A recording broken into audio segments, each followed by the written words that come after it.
జిల్లా పర్యటనకు సీఎం రేవంత్ రెడ్డి బయలుదేరారు. ముందుగా కేస్లాపూర్ చేరుకుని అక్కడ నాగోబా ఆలయంలో ప్రత్యేక పూజలు చేస్తారు.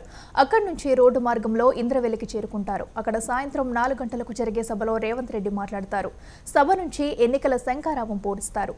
సీఎం రేవంత్ రెడ్డి సభ ఏర్పాట్లు, పర్యటనపై మరిన్ని వివరాలు మా ప్రతినిధి శ్యామ్ అందిస్తారు.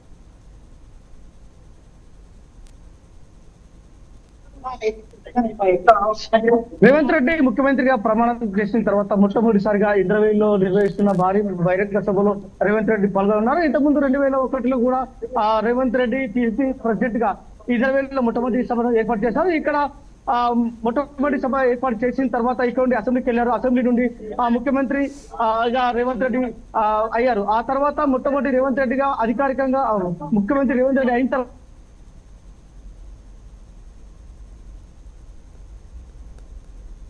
ఎన్నికల శంకరావం ఇక్కడ ఉండే కూర్చున్న పరిస్థితి కనబడుతుంది. అదే విధంగా ఈ ఇంద్రవెల్లిలో ఏర్పాటు చేసి అప్పుడు పిసిసిగా ఉన్నప్పుడు రేవంత్ రెడ్డి మాట ఇచ్చిన ప్రకారం ఇంద్రవెల్లిలో అనేక సమస్యలపైన అతను హామీ ఇచ్చారు. ఆ హామీలన్నింటినీ నెరవేర్చాయి. అందుకే రేవంత్ రెడ్డి ఇక్కడికి ఇంద్రవెల్లికి వస్తున్న పరిస్థితి కనబడుతుంది. అదేవిధంగా ఇంద్రవెల్లిలో అమరవీరుల స్మారక పార్కును కూడా ఏర్పాటు చేసే అవకాశం ఉంది. అదేవిధంగా నాగోబా టెంపుల్ కూడా రేవంత్ రెడ్డి వెళ్ళి అక్కడ పూజలు నిర్వహిస్తారు. అదేవిధంగా కేస్లాపూర్ లో ఉన్నటువంటి నాగోబా జాతరలో నాగోబా టెంపుల్ సంబంధించి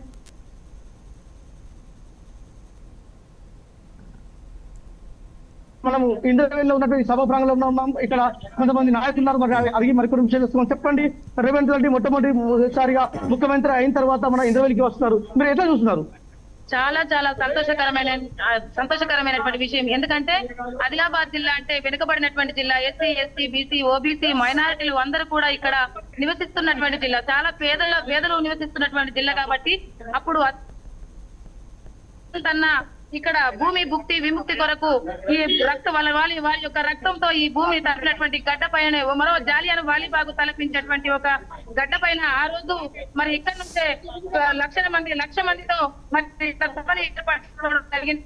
అప్పుడు విజయం సాధించాము. ఎందుకంటే ఇది వెనుకబడినటువంటి జిల్లా, అభివృద్ధికి ఆమడ దూరంగా ఉన్నటువంటి జిల్లా కాబట్టి ఈ జిల్లాను అభివృద్ధి చేయాలనేటువంటి ఒక ఆకాంక్ష రేవంత్ అన్న గారికి ఉంది, మన సీఎం రేవంత్ అన్న గారికి. కాబట్టి అందుకే ఇప్పుడు కూడా మళ్ళీ ఇక్కడ కేస్లాపూర్ లో అక్కడ ఒక భవనము ఇనాగ్రేషన్ చేసేసుకొని అక్కడి నుంచి ఇంద్రవెల్లికి ఇక్కడికి 2 గంటలకి ఇక్కడికి వచ్చేస్తున్నారు.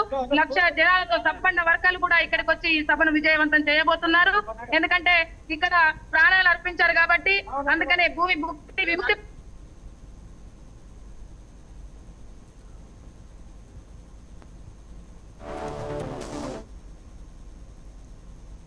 గత ప్రభుత్వాలు చెప్పుకుంటే చాలా కేంద్ర అండ్ రాష్ట్ర మంత్రులు ఎంతో మంది వచ్చి ఇక్కడ వాగ్దానాలు చేసేటువంటి సందర్భాలు కోకొల్లాలని మేము చెప్పుకుంటాం.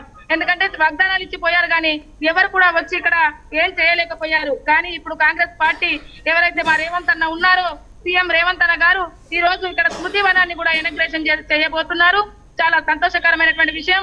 ఇది యావత్ ఆదివాసులు ప్రతి సంవత్సరం ఏప్రిల్ 20 నాడు స్మరించుకునేటువంటి దినం కాబట్టి అందరు యావత్ ఆదివాసులు వచ్చి కూడా ఇక్కడ స్మరించుకుంటారు. కాబట్టి ఇది చాలా ముఖ్యమైనటువంటి ఒక జాలియన్ వాలీబాగులు ఇది కనిపిస్తుంది. కాబట్టి అందుకనే మేమంతా కూడా యావత్ ఆదివాసులు అంతా కూడా రేవంత్ అన్నకి రుణపడి ఉంటామని చెప్తున్నాం. అదేవిధంగా అమరుల కుటుంబాలు 20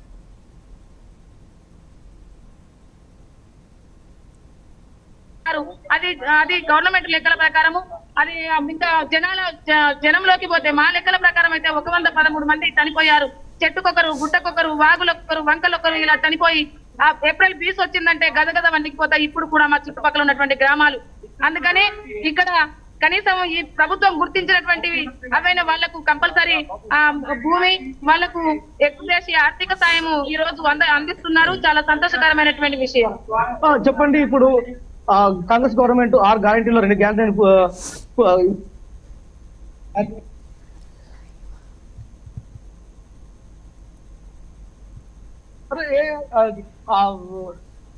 ఇచ్చిన 6 గ్యారెంటీలో ఎటువంటి 2 గ్యారెంటీలను అమలు చేసే అవకాశం ఉంది?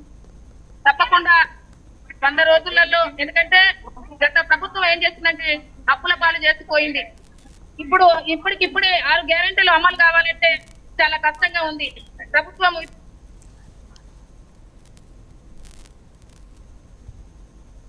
అంటే మొత్తం ఉన్నదంతా ఊడ్చిపెట్టింది టీఆర్ఎస్ పార్టీ, ఏమి లేకుండా చేసింది.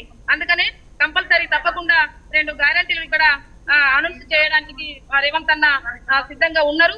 తప్పకుండా చేస్తారు. 6 గ్యారెంటీలు నిలబెట్టుకుంటాము. ఆల్రెడీ మహిళలకు ఉచిత బస్సును కూడా ఏర్పాటు చేసుకున్నాం. అందుకే దేవాలయాలు అన్నదమ్ముల దగ్గరికి, అక్క చెల్లెల దగ్గరికి చాలా ఫ్రీగా, ఈజీగా, ఎలాంటి కష్టం లేకుండా హ్యాపీగా ఆడుతూ పాడుతూ వెళ్తున్నారు. మీరు కూడా చూస్తున్నారు. చాలా సంతోషకరమైనటువంటి విషయము. మహిళలందరం కూడా చాలా హ్యాపీగా ఉన్నామన్నమాట. స్వేచ్ఛగా వెళ్ళి మేము మా బంధువుల ఇంటికి, దేవాలయాలకి మేము వెళ్ళి వస్తున్నాం అనేసి మేమందరం కూడా హ్యాపీగా ఉన్నాం. తప్పకుండా ప్రకటిస్తారు. తప్పకుండా 6 గ్యారెంటీలు మేము నిలబెట్టుకుంటామనేటువంటి విషయాన్ని కూడా కాంగ్రెస్ పార్టీకి రేవంత్ అన్న చెప్తున్నారు. మాట ఇస్తే అసలు తప్పదు. తప్పకుండా కష్టమైన ఏదైనా కానీ తప్పకుండా నిలబెట్టుకోవడానికి ప్రయత్నం చేస్తారు. ముఖ్యమంత్రిగా మన పిసిసి ప్రెసిడెంట్ గా రేవంత్ రెడ్డి ప్రమాణ స్వీకారం చేసిన తర్వాత మొట్టమొదటి భారీ బహిరంగ సభను ఇక్కడనే పెట్టారు. అసెంబ్లీ ఎన్నికలకు ఇక్కడ ఉండే శంకరావు పెట్టారు. అదే విధంగా ఇప్పుడు పార్లమెంట్ ఎన్నికలు వస్తున్నాయి. ఇప్పుడు కూడా ఈ సభ నుండే శంకరావు పూరించే అవకాశం ఉంది. అసలు రాబోయే పార్లమెంట్ ఎన్నికలలో ఎన్ని సీట్లకు గెలిచే అవకాశం ఉంది కాంగ్రెస్? తప్పకుండా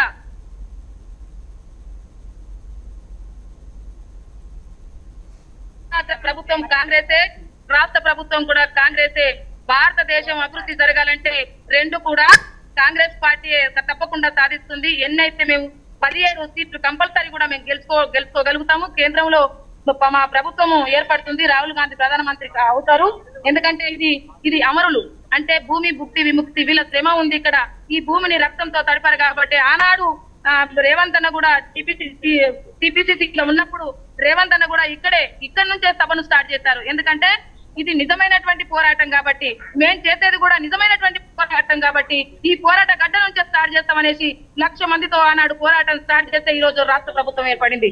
మళ్ళీ ఇదే పోరాట గడ్డమే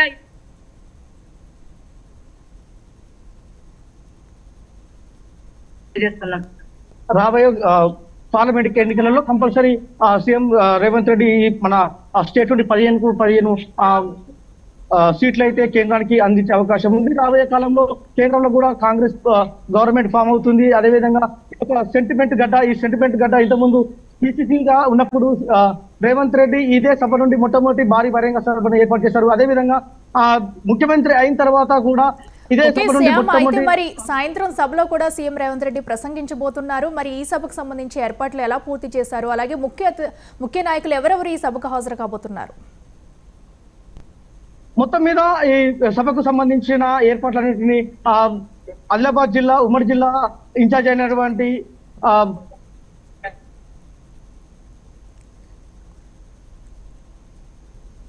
సీతక్క దగ్గర నుండి ఏర్పాట్లన్నింటినీ పూర్తి చేశారు. దాదాపు 1,00,000 మంది జనాలు సమీకరించే విధంగా ఏర్పాట్లన్నీ పూర్తి చేశారు. దాదాపు కొంతమంది క్యాబినెట్ మినిస్టర్లు కూడా ఈ సభలో పాల్గొనే అవకాశం ఉంది అన్నట్టు తెలుస్తుంది.